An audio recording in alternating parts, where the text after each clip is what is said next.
tú, Señor, traigas la palabra idónea a nuestras vidas y que podamos aprender mucho, mucho de ti en esta tarde y sobre todo ponerlo en práctica.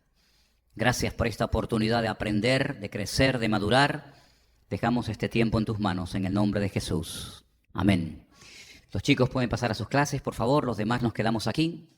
Les recuerdo que en estos últimos cultos, en estas últimas reuniones, hemos estado hablando de un gran personaje de la Escritura, personaje que tiene un libro en la Biblia, el famoso y profundo libro de Daniel. Y el jueves hablamos acerca de este personaje.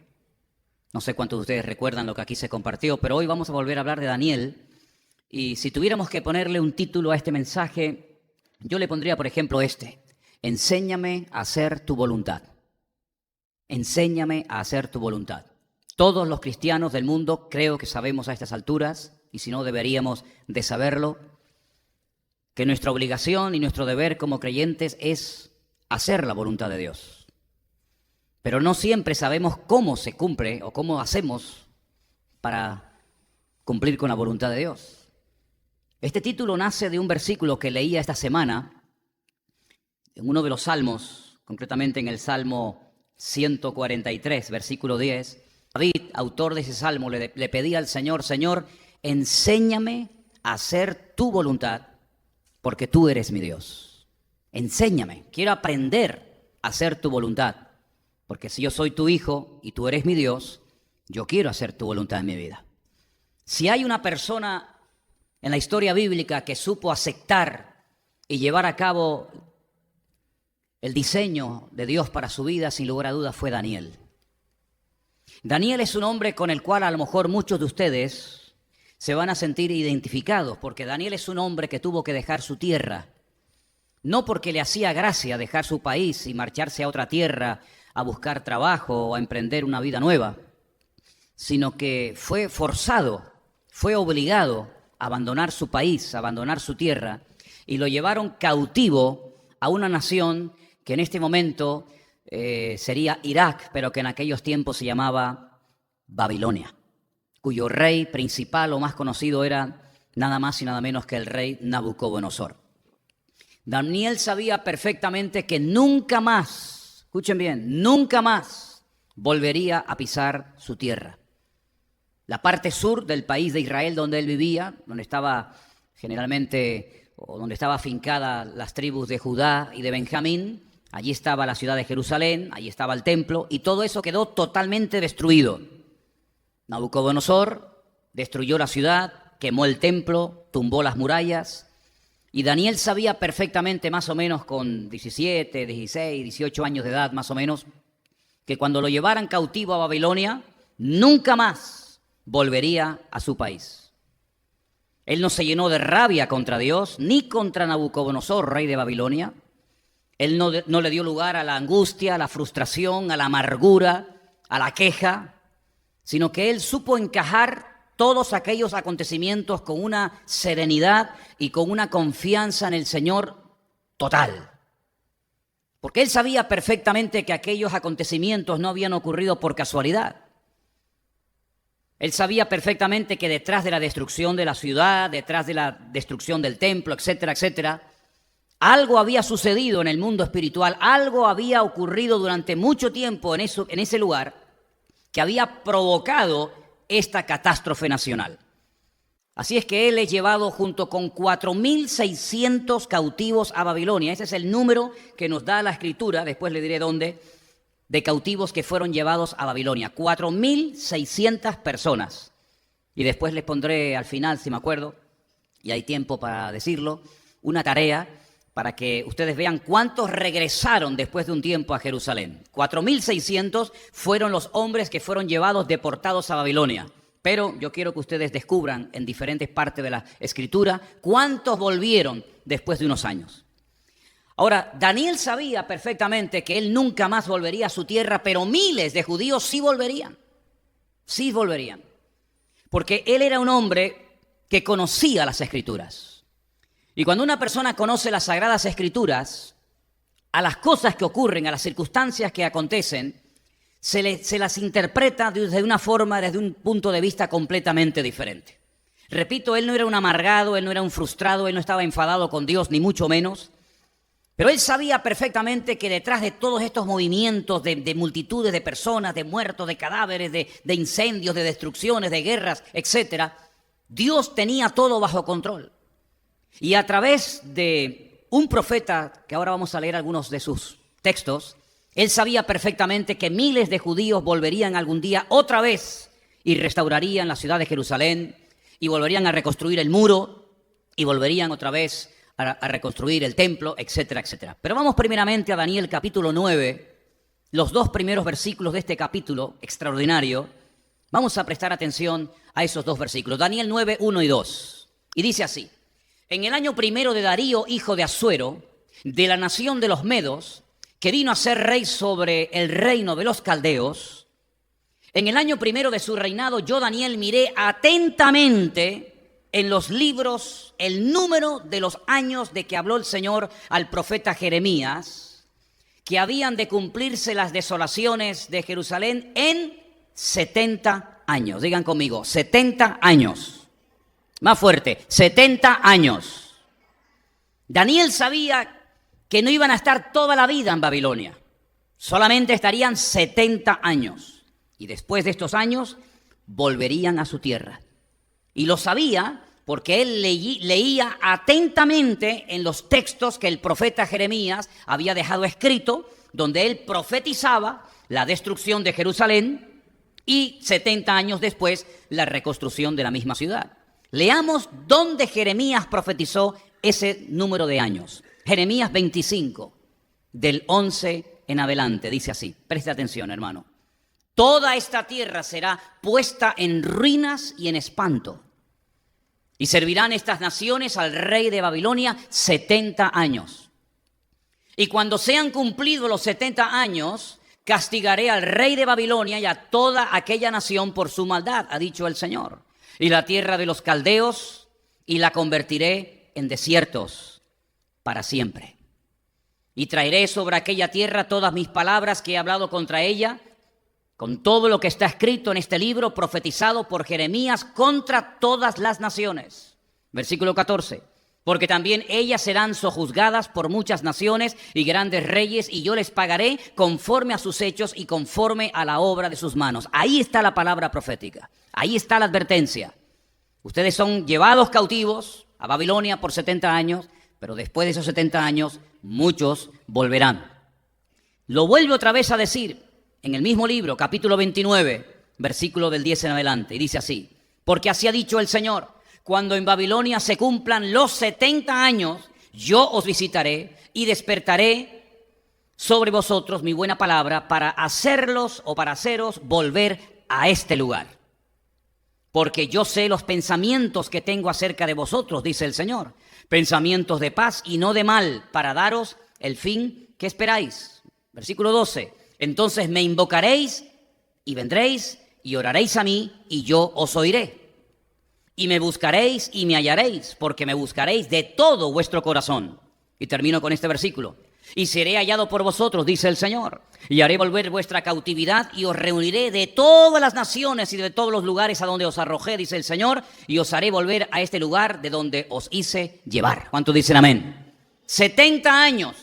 Está diciendo el Señor a través del ministerio profético de Jeremías. Daniel se va a Babilonia cautivo, junto con 4.600 hombres más. Y estando allí, dice que atentamente él leía estas profecías. Él prestaba atención a estas declaraciones del profeta Jeremías, que ya había muerto, lógicamente. Pero él se agarraba a aquellas palabras.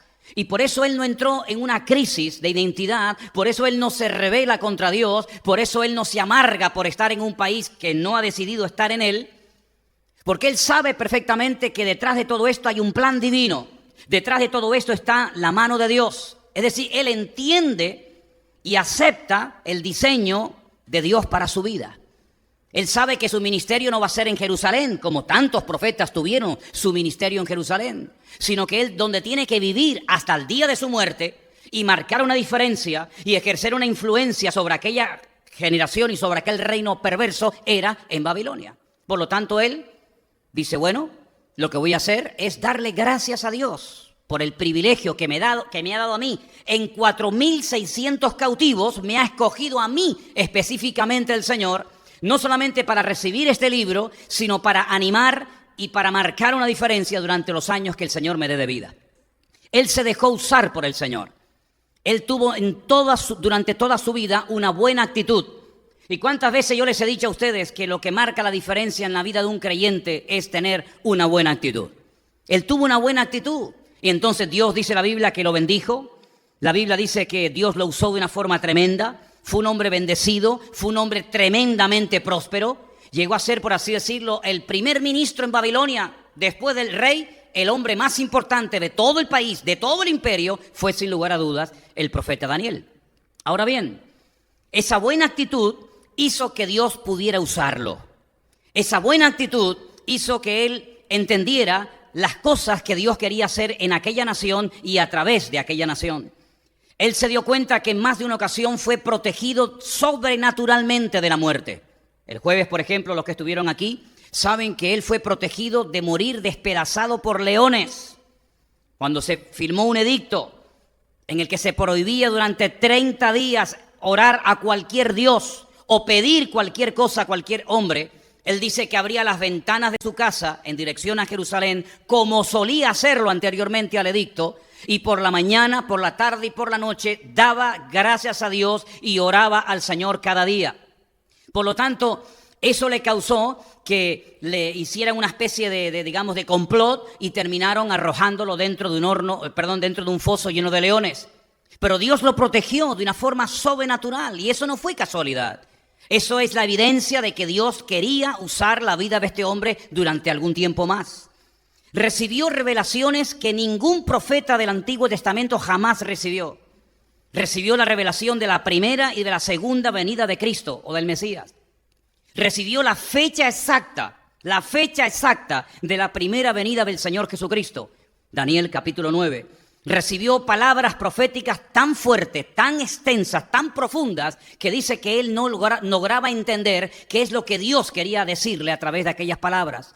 Pero él las escribía y el Señor le decía, séllalas, escríbelas, consérvalas, porque esto no es para tu tiempo, esto es para los tiempos del fin. Dios lo usó muchísimo a la hora de interpretar sueños. De hecho, el rey Nabucodonosor en varias ocasiones tuvo que recurrir a él para entender y para saber qué es lo que había soñado. Así que este hombre está en Babilonia, pero la pregunta que debemos de hacernos todos en esta tarde es ¿por qué Dios sacó a este pueblo, a esta tribu del sur de Israel y lo lleva a Babilonia por 70 años? ¿Qué hay detrás de todo esto? Daniel sabía perfectamente, y espero que todos y cada uno de nosotros también lo sepamos, que Dios jamás se va a equivocar en lo que haga o en lo que diga. ¿Cuántos dicen amén?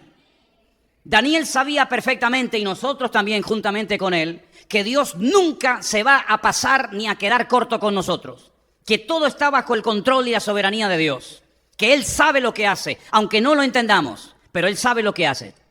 Daniel sabía que su Dios, al cual él amaba y adoraba, sabía que Dios no obra jamás guiado por un sentido egoísta o injusto, más bien todo lo contrario. Dios es la justicia personificada y no hay ninguna posibilidad de que Dios actúe con nosotros o con su pueblo de una forma injusta o de una forma incorrecta. ¿Cuántos lo creen? Por lo tanto, lo que hace este hombre en el capítulo 9, es un capítulo muy extenso, yo he escogido algunos versículos que leeremos ahora, pero les pido que lo lean tranquilamente en casa. La primera parte del capítulo 9 es una oración, pero no una oración simple y para salir del paso, sino es una auténtica confesión pública de sus pecados y de los pecados de su país, que son los que han producido el cautiverio. Vamos a leer, por ejemplo, en Daniel capítulo 9, a partir del versículo 5 hasta el versículo 14, y van a darse cuenta de cosas muy interesantes que Daniel ora en esa oración. Daniel dice, hemos pecado, él se incluye, hemos pecado, hemos cometido iniquidad, hemos hecho impíamente, hemos sido rebeldes, nos hemos apartado de tus mandamientos y de tus ordenanzas. No hemos obedecido a tus siervos los profetas que en tu nombre hablaron a nuestros reyes, a nuestros príncipes, a nuestros padres y a todo el pueblo de la tierra. Tuya es, Señor, la justicia y nuestra la confusión de rostro, como en el día de hoy lleva todo hombre de Judá, los moradores de Jerusalén y todo Israel, los de cerca y los de lejos, en todas las tierras a donde los has echado a causa de su rebelión con que se rebelaron contra ti.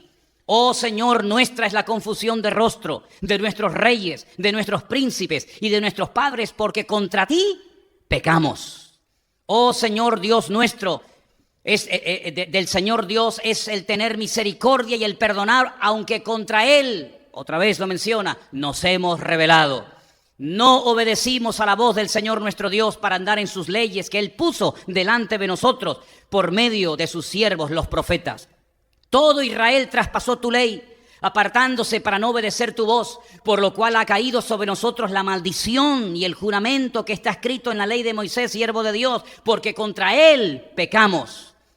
Él ha cumplido la palabra que habló contra nosotros y contra nuestros jefes que nos gobernaron, trayendo sobre nosotros tan grande mal, pues nunca fue hecho debajo del cielo nada semejante a lo que se ha hecho contra Jerusalén.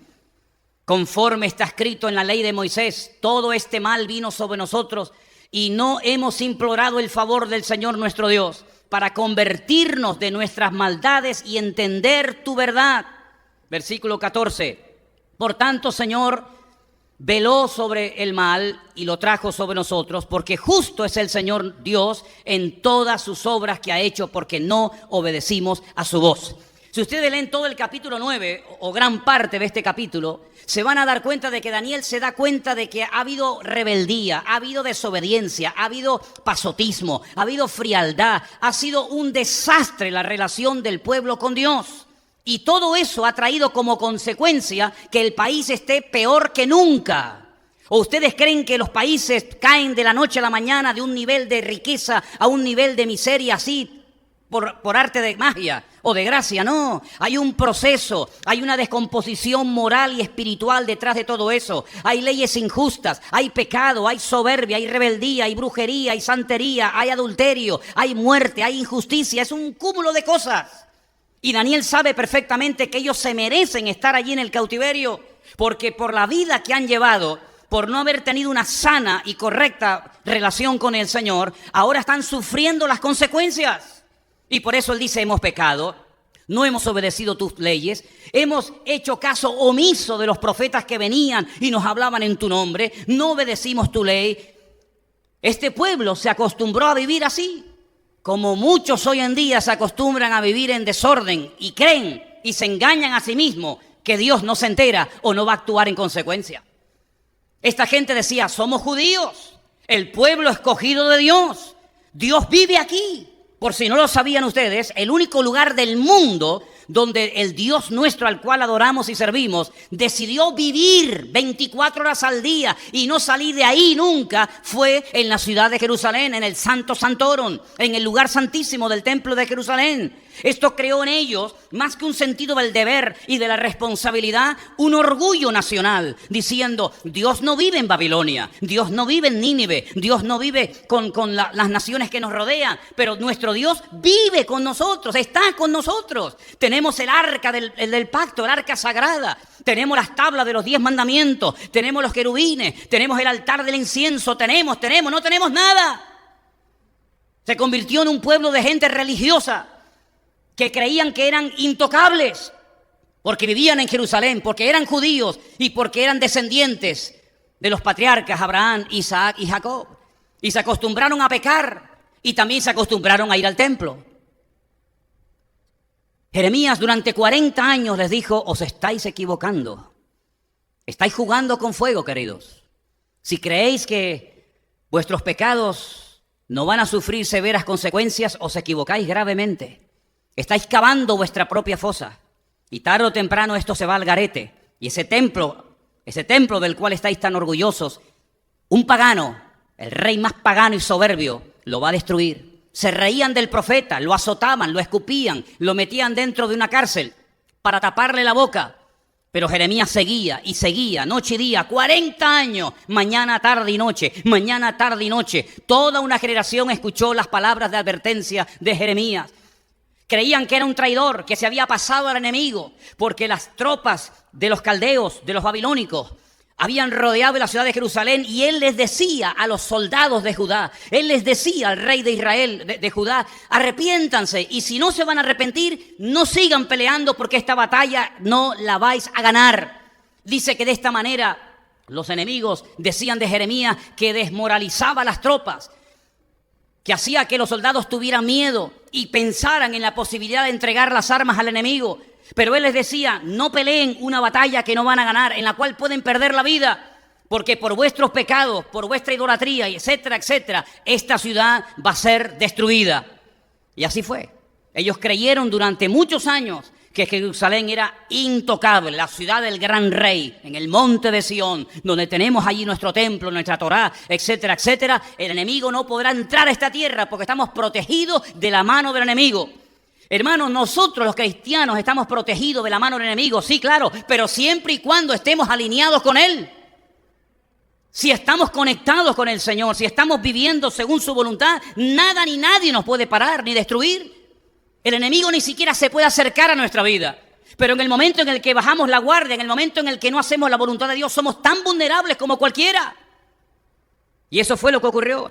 Jerusalén fue destruida. Se preguntarán ustedes, ¿y por qué enfatiza tanto el profeta Jeremías 70 años, 70 años, 70 años? ¿Por qué? Ya lo hemos explicado en varias ocasiones. Para los que lo saben y para los que lo ignoran, lo volveré a repetir. Dios les dio al pueblo de Israel una ley, una Torá, unas instrucciones, en las cuales hay 613 mandamientos. No solamente los 10 mandamientos que la mayoría de la gente conoce y cumplen los que le interesa, y los que no le interesa los dejan a un lado, sino que les dio 613 mandamientos. Y ahí estaba toda la vida del pueblo de Israel controlada. Fueras agricultor, fueras ganadero, fueras profeta, fueras juez, fueras rey, casado, soltero, viuda, separado, convertido, da igual. Allí estaba todo lo que Dios quería que el pueblo supiera. Una de las leyes que le dio, de las 613, consistía en el reposo de la tierra, en el descanso de la tierra cada 7 años. La Shemitah. Una ley que lógicamente solamente podían cumplirla los agricultores. El que no era agricultor, pues no le afectaba directamente, pero el que era agricultor tenía que dejar sus campos, sus fincas, sus terrenos al 7º año sin sembrar. Reposo total y absoluto de la tierra. Dependencia total del Señor, creyendo que la cosecha del 6º año sería tan abundante que podrían vivir el 6º, el 7º y lógicamente el 8º, porque si no habían sembrado el 7º no había cosecha para el 8º. 490 años permaneció Israel desde que entró con Josué, ¿se acuerdan?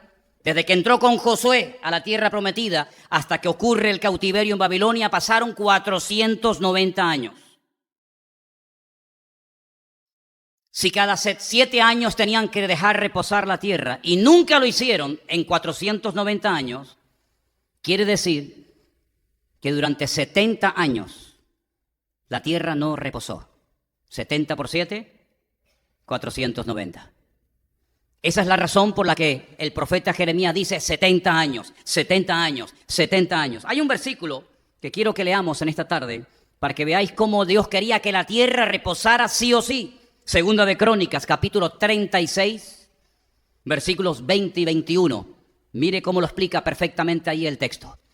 Los que escaparon de la espada fueron llevados cautivos a Babilonia y fueron siervos de él y de sus hijos hasta que vino el reino de los persas, para que se cumpliese la palabra del Señor por boca de Jeremías, hasta que la tierra hubo gozado de reposo. ¿Lo veis? Porque todo el tiempo de su asolamiento reposó hasta que los 70 años fueron cumplidos. Ellos pensaban que eso de dejar reposar la tierra cada 7 años no era tan importante. Otras cosas eran más importantes, pero esa, al fin y al cabo, algo que hay que hacer cada 7 años, si no lo hacemos, no pasa nada. Y hay muchísima gente hoy en día así. Si yo hago esto, aunque 100% no sea la voluntad de Dios, no pasa nada. Si no vengo a la iglesia, sino cuando me da la gana, no pasa nada. Si no oro, no pasa nada. Si no apoyo la obra de Dios con mis diezmos y ofrendas, como dice la Biblia, no pasa nada. Si llevo una doble vida y mi vida privada es completamente opuesta a mi vida pública, no pasa nada. Si no leo la Biblia mucho y no me aprendo textos de la Biblia y no evangelizo y gano almas para Cristo, no pasa nada. Si vengo aquí o no vengo, no pasa nada. Y así van muchos por la vida, no pasa nada, no pasa nada, no pasa nada. Así se acostumbró a vivir Judá y Benjamín, con el no pasa nada. Dios es bueno.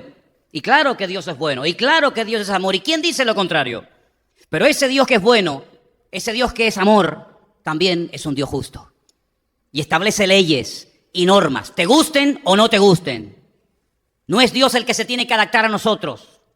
Somos nosotros los que tenemos que adaptarnos a Él y obedecerle a Él. No es que yo pellizco de la Biblia, esto me gusta, esto me gusta, esto me gusta, pero esto no me hace gracia, lo dejamos para un lado. O como algunos hacen, creyéndose sabios, y dice que algunos queriendo ser sabios hacen necios. Esto es para los cristianos, esto es para los judíos. Y cuando me interesa me hago judío, y cuando me interesa me hago cristiano. Y cuando me interesa digo esto era para antes, y cuando me interesa digo esto para ahora y para mí. Esa es la forma como viven muchos hoy en día, montándose su vida a su manera, ¿verdad? Con sus planes particulares. Así vivió esta gente durante años, y ahí estaban los profetas, un día, otro día, por la mañana, por la tarde, por la noche. No pasa nada, hasta que pasó. ¿Saben que el último rey, hubieron muchos, ustedes saben, el último rey que tuvo Jerusalén se llamó, ¿alguien sabe? Sedequías. Sedequías, en el capítulo 52 de Jeremías, miren lo que hace el último rey antes de que Nabucodonosor destruya la ciudad. Escuche bien esto, por favor. Jeremías, capítulo 52, del 7 en adelante. Fue abierta una brecha en el muro de la ciudad. Se calcula que estuvieron como 1 año y medio los caldeos rodeando la ciudad, cortando el suministro de agua, batallando contra la ciudad, y después de un largo tiempo fue abierta una brecha en el muro de la ciudad.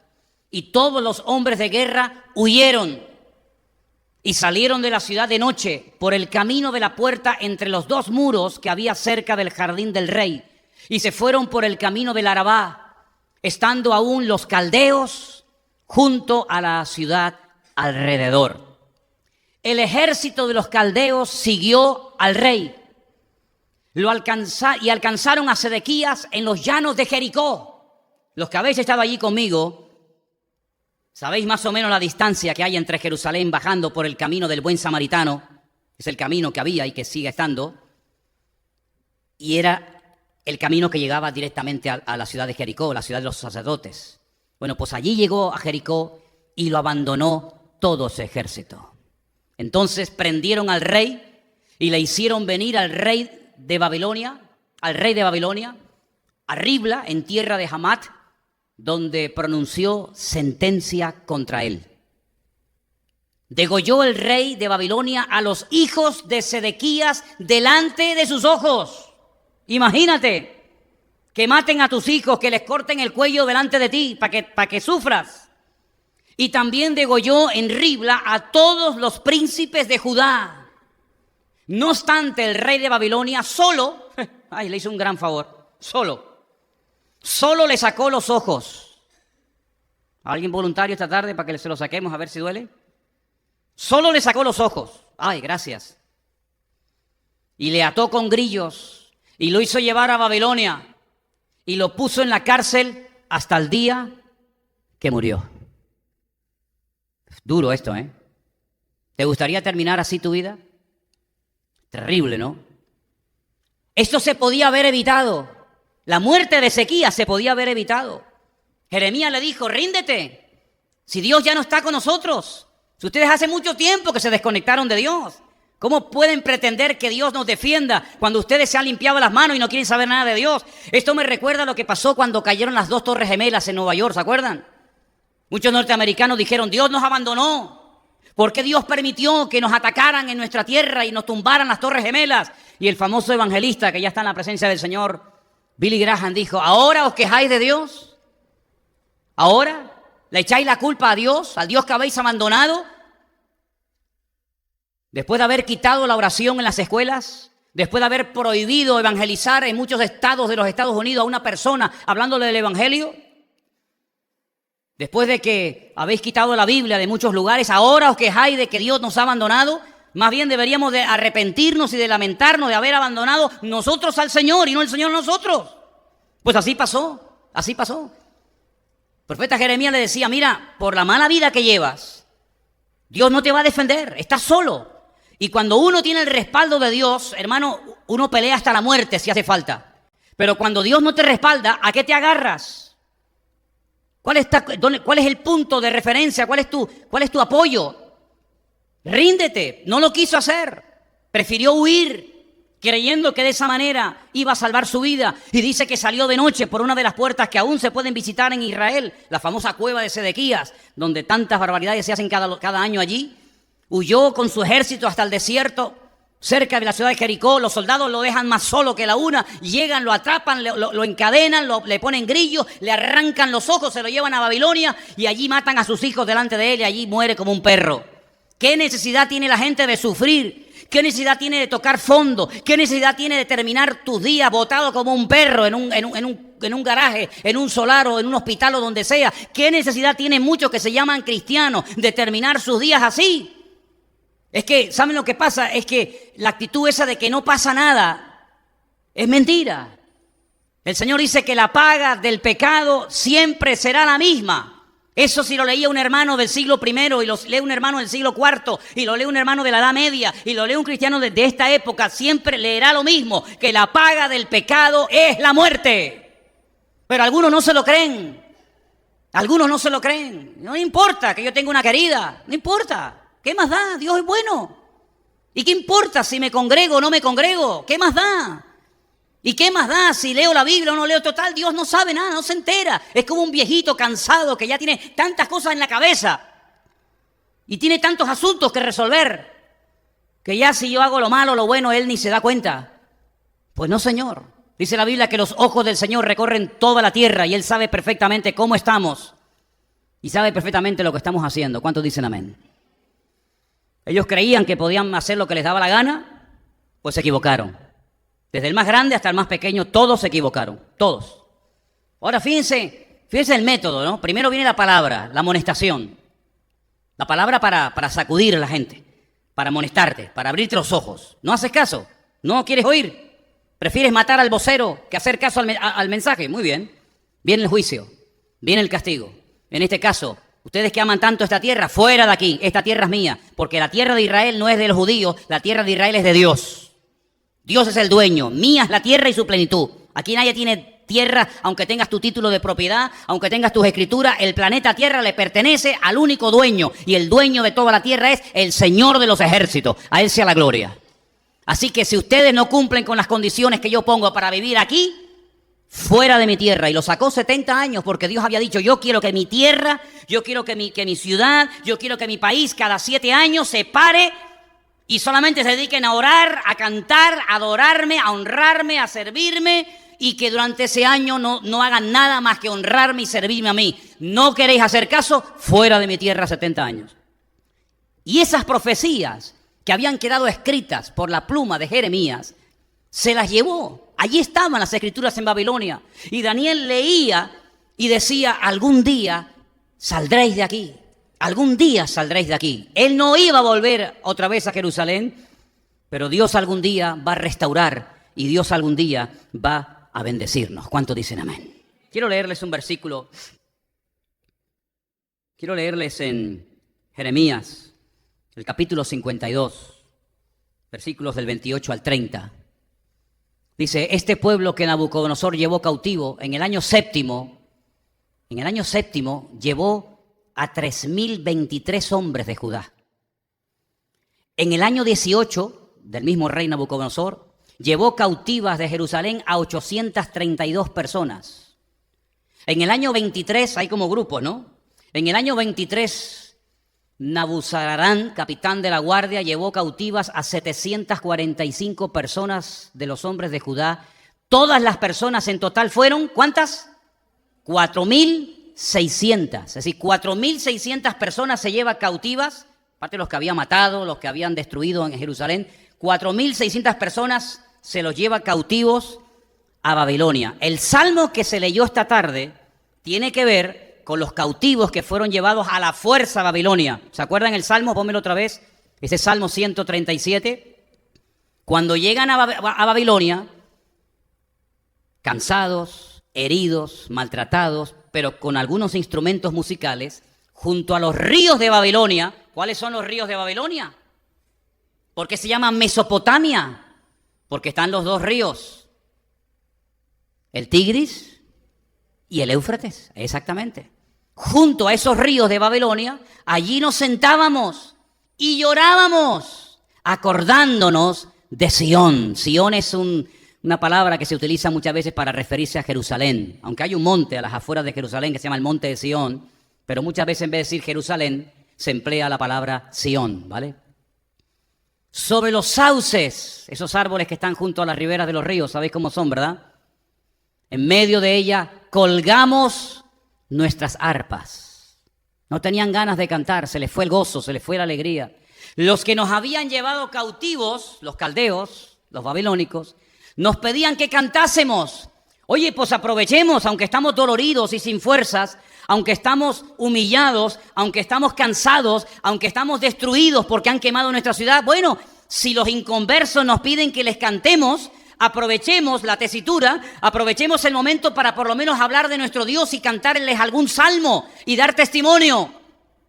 No, dice, los que nos habían desolado nos pedían alegría y decían, cantadnos alguno de los cánticos de Sión. Y ellos decían, ¿cómo cantaremos cántico al Señor en tierra de extraños? Y ahí viene esa frase que la encuentras por todas partes y los colgantes, si me olvidare de ti, Jerusalén, pierda mi diestra su destreza y mi lengua se pega a mi paladar. Eso decía, o dice el Salmo, ¿verdad? Tremendo, ¿no? Esa tristeza, ese dolor, todo eso se podía haber evitado perfectamente. Pero no hicieron caso a las palabras de Dios.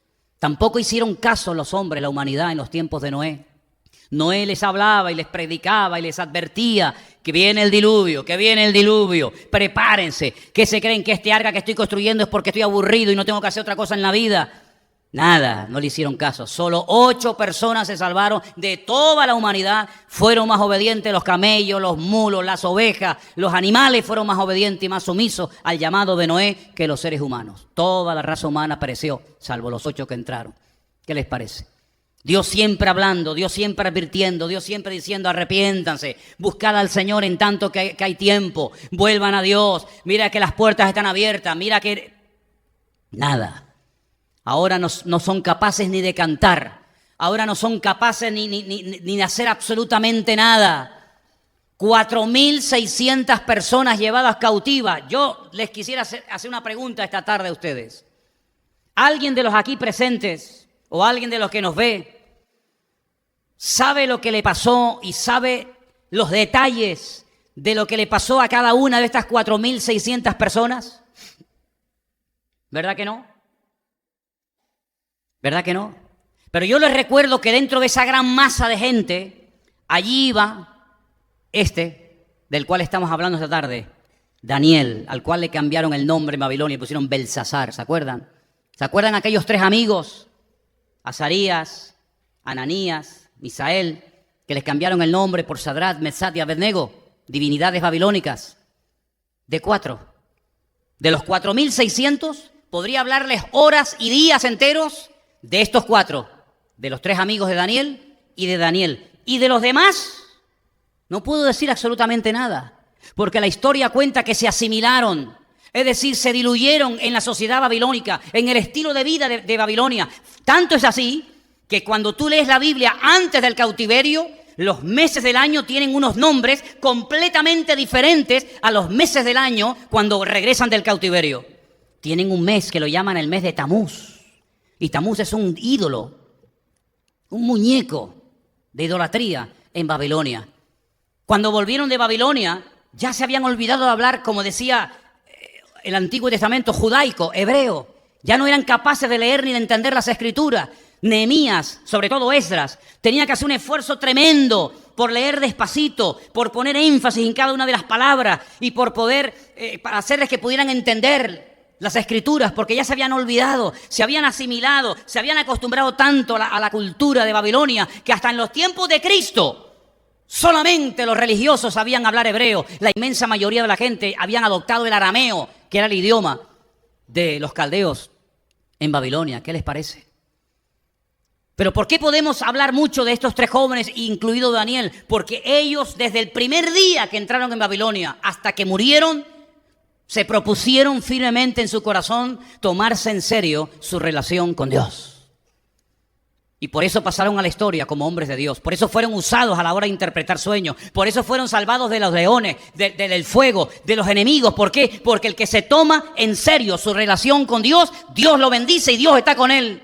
No importa si está en Babilonia, en Japón, en la China, en Venezuela, en España, en Estados Unidos o en la Conchinchina, da igual. Cuando una persona se toma en serio su relación con el Señor, Dios pelea y apoya y defiende a ese hombre.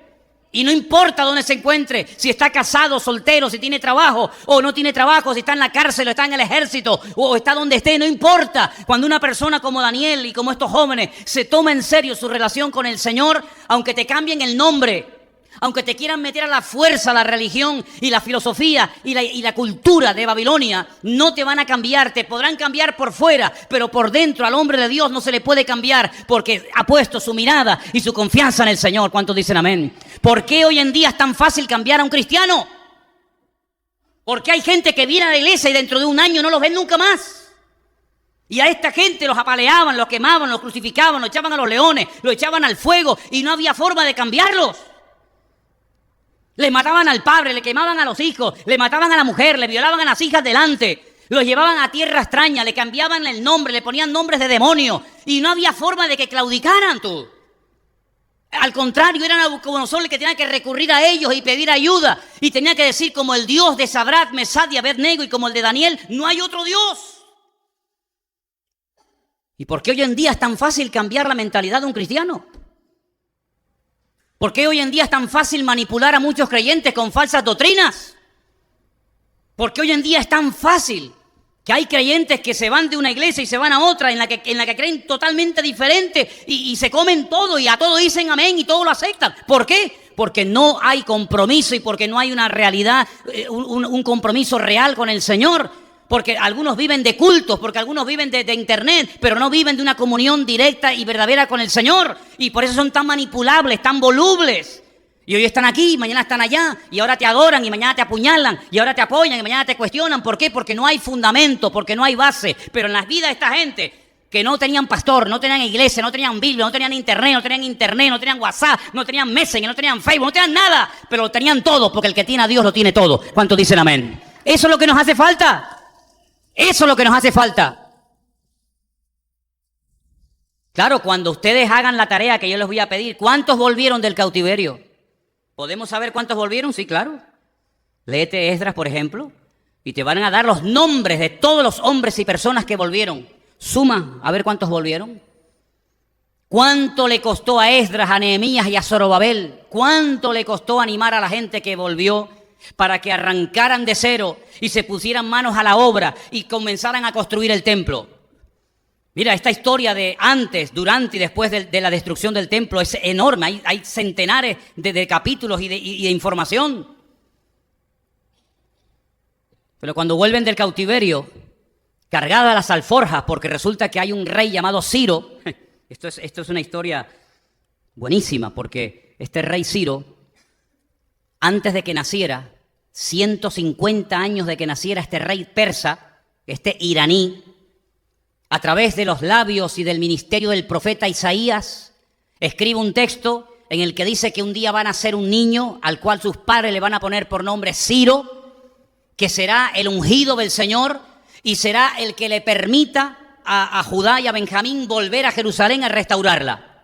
¿Qué te parece? Cuando volvieron cargados de oro, de plata, de bronce, de todo tipo de materiales para la reconstrucción del templo, porque el Señor le había dicho al rey Ciro: tú me tienes que levantar casa en Jerusalén. Tú personalmente a través de esta gente. Cuando ellos vuelven a Jerusalén, comienzan a poner manos a la obra, pero el templo se detiene. Y por ahí llega un día, un tal Ageo. ¿Conocen a Ageo? ¿De qué lo conocen? De la Biblia. Bueno. Llega Ageo y les dice, oye, ¿por qué el templo está abandonado? Es como un edificio que se empezó a construir y se dejó a medias. Como cuando vino la crisis, ¿se acuerdan? ¿Cuántas obras, cuántas construcciones, cuántos complejos hoteleros quedaron sin puertas, sin ventanas? La gente se metía, arrancaba lo que habían metido. ¿Por qué? Porque no se podía terminar la construcción. Así estaba el templo abandonado, lleno de chacales, de animales. Y Ageo decía, ¿pero qué ha pasado? Ustedes ya hace 16 años que volvieron del cautiverio. Ciro les apoya en todo, tienen su apoyo, tienen su dinero, tienen su respaldo, tienen todo. ¿Por qué el templo lo empezaron a construir y no lo han terminado? Lo han dejado a medias. ¿Saben lo que decían? Porque aún no ha llegado el tiempo de construir la casa de Dios. ¿Será posible? ¿Pero cómo que no ha llegado el tiempo? Pero es que no hemos estado 70 años en el cautiverio, privados de nuestra libertad, donde hemos sido esclavos, donde no hemos tenido vacaciones, donde hemos trabajado como negros y ahora por fin somos libres. El rey más poderoso de la tierra nos respalda, nos da dinero, nos manda ayuda y resulta que hemos empezado la obra y la hemos dejado a media. Y Ageo decía, ¿y dónde está el dinero? ¿Dónde está todo el oro y las piedras preciosas? ¿Dónde está todo el recurso material que habían traído? ¿Dónde rayos lo han metido? Y le dicen, es que nosotros nos hemos construido nuestras casas con todo eso. ¿Cómo? Y Ageo dice, pero ¿cómo es posible que ustedes digan que no es tiempo para trabajar para Dios? Y os habéis construido unas mansiones alucinantes con el dinero que era para Dios. ¿Pero qué estáis haciendo? Cuando de esto se enteran Esdras, cuando esto lo oye Nehemías, se arrancan los pelos de la cabeza, se lanzan contra la gente, dice, pero es que no aprendéis de la historia. Vuelven otra vez a casarse con quien no tienen que casarse, vuelven otra vez a hacer negocios con los inconversos, vuelven otra vez a profanar el Shabbat, vuelven otra vez a lo mismo o peor. Y entonces esta gente se desesperaba y decía, pero otra vez vais a caer en la misma piedra, otra vez en los mismos pecados. ¿No os dais cuenta que nuestros antepasados fueron deportados a Babilonia por 70 años por lo que estáis haciendo ahora vosotros? Es que no terminamos de aprender. Es una tragedia que algunos cristianos tengan que enfermarse o ver a un hijo enfermo o en la droga para decir, voy a comenzar a ir a la iglesia, a orar un poquito más y a leer la Biblia. Pues existe gente así, aunque parezca mentira. ¿Nos tienen que venir desgracias para que busquemos a Dios? Pues bienvenidas sean las desgracias. Si a través de ellas aprendemos y buscamos a Dios, que empiecen a caernos todas encima. Pero esa no es la forma, ese no es el método que Dios quiere para nosotros, que somos sus hijos y su pueblo y su amada iglesia.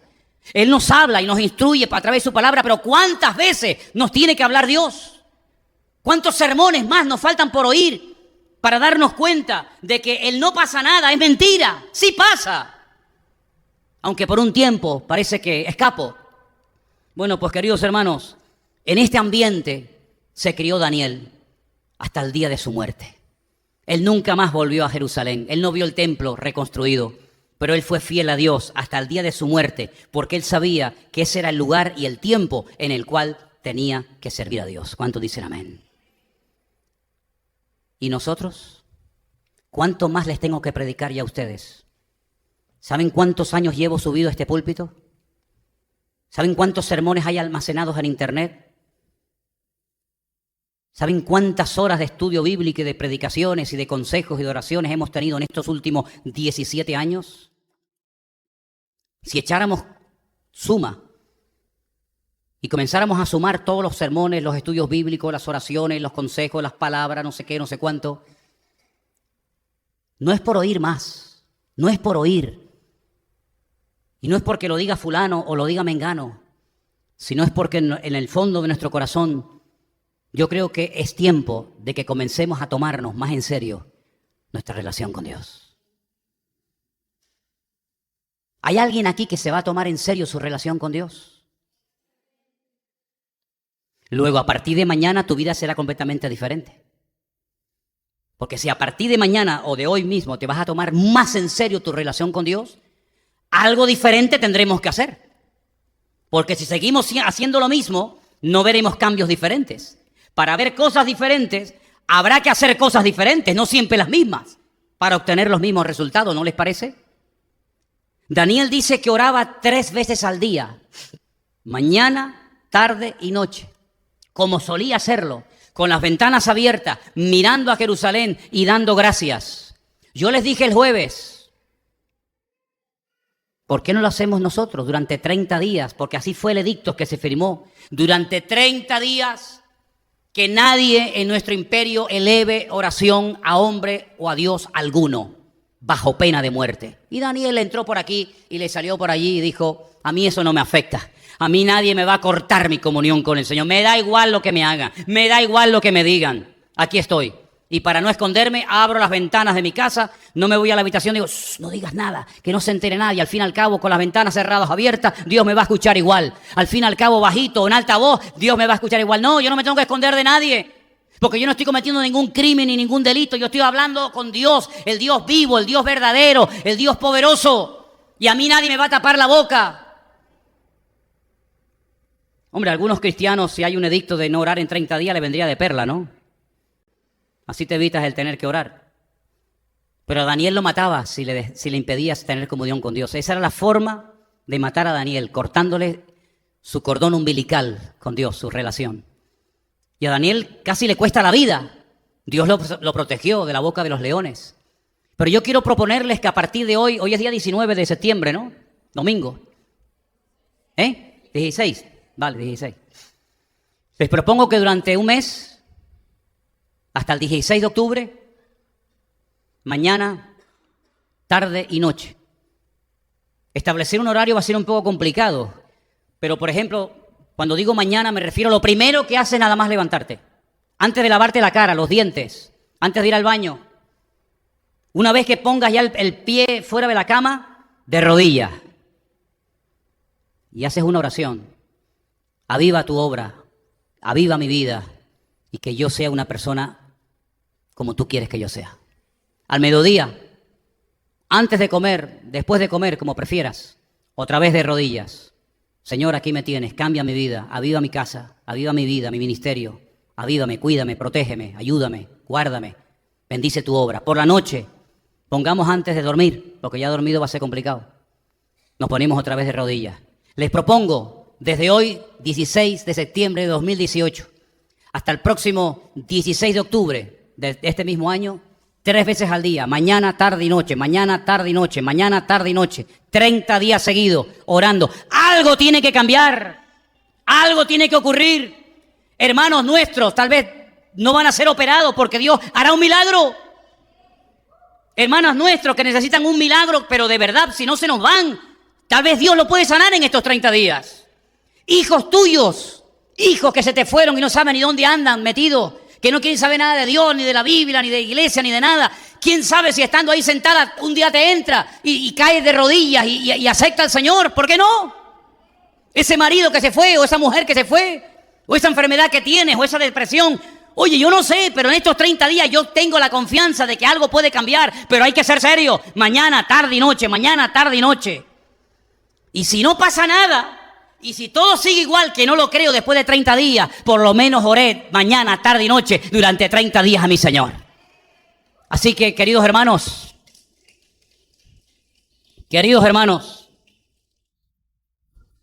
no busco gente que para quedar bien digan, sí, yo lo voy a hacer. Porque lo haga usted o no, a mí me da igual. Me afectaría en el sentido de que me daría pena por ti, pero yo lo voy a hacer, lo hagas tú o no, me da exactamente igual. Pero solamente le voy a pedir en esta noche, y por favor, mire, piénselo bien, porque usted no se está poniendo de pie a lo que yo voy a decir ahora. No lo hagas por emoción, no lo hagas para que no te diga nada la mujer que estás al lado, no lo hagas por eso, No lo hagas por eso, me da igual si se levantan todos o se levanta uno, me da igual, exactamente igual. Solamente voy a pedir que los que a partir de hoy, bueno, ya de mañana, ¿sí? Porque si es mañana, tarde y noche, arrancamos a partir de mañana. Se comprometan delante de Dios. Yo no tengo ningún compromiso contigo ni tú conmigo. Yo no pacto con hombres ni usted tiene que pactar conmigo. Esos son rollos raros que enseñan por ahí. Aquí no hacemos pacto con hombre, aquí hacemos pacto con Dios. ¿Vale? Si ha hecho pacto con hombre, ya lo puede estar rompiendo. Usted haga pacto con el Señor. Usted quiere ir en serio con el Señor. Y usted a partir de mañana, cuando se levanta por la mañana, me pongo de rodillas y voy a orar a Dios. Y no es que voy en el coche y Señor, no. Lo primero, eso, a mediodía y a la noche, 30 días seguidos. Solamente a eso les voy a pedir que se pongan de pie. A los demás que se queden sentados, no pasa nada. No va a pasar nada si usted no se pone de pie. Solamente los que lo vayan a hacer. Y los que los vayan a hacer, vamos a orar en este momento para que el Señor nos ayude a todos a cumplir con este compromiso que hacemos delante de Él y que Dios nos ayude el día 16 de octubre aquí decir, Señor, con tu ayuda logré orar 3 veces cada día, por la mañana, por la tarde y por la noche, para que tú avives tu obra y cambies mi vida. ¿Cuántos lo creen? Cierra tus ojos ahí donde estás, por favor. Ahí donde tú estás, Dios te está viendo, Dios te está escuchando, te conoce perfectamente. Dile con tus propias palabras al Señor ahora mismo, Señor, yo quiero, tal vez por primera vez en mi vida, comprometerme a hacer algo así. Por la mañana, nada más levantarme, al mediodía y antes de dormir, ponerme de rodillas, solo o acompañado, me da igual, pero delante de Dios, a orar por mi vida y por tu obra, Señor. Y Dios puede hacer cosas impresionantes en este mes, hermanos, créanme. Estamos a punto probablemente de ver cosas que nunca en nuestra vida se nos habían ni siquiera pasado por la mente que veríamos. Pero Dios nos puede dar grandes sorpresas. Nuestra hermana Rosy necesita un milagro. Nuestro hermano Armando necesita un milagro. Yolanda necesita un milagro. Muchos de los que estamos aquí necesitamos un milagro, un cambio, una renovación espiritual, una transformación interior.